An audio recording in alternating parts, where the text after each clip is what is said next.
Hoje nós começamos uma nova etapa na nossa carreira. E eu tenho uma palavra para deixar para vocês, no fundo do meu coração. Que vocês possam depender do Senhor em todos os momentos da vida de vocês. Ele nos criou, Ele nos formou, e Ele permitiu que nós estivéssemos aqui hoje.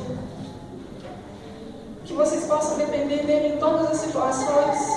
Nós passaremos por desafios, enfrentaremos decisões, faremos escolhas, mas se nós dependemos do Senhor, Ele guiará os nossos passos e nos dará a melhor decisão, nos colocará no melhor lugar.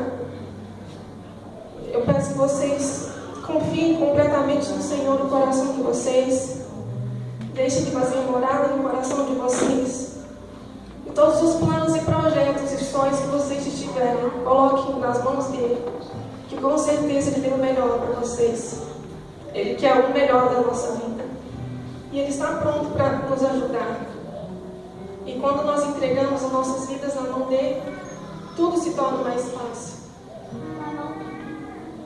A nossa carreira se tornará mais fácil, as dificuldades serão mais fáceis, e nós teremos a nossa realização profissional plena. Que Deus abençoe vocês grandemente. Obrigada por todos os momentos vividos com vocês. Desculpem as falhas, a ausência.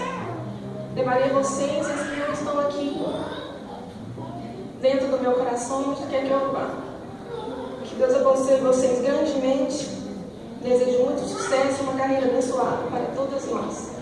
Muito obrigada por tudo.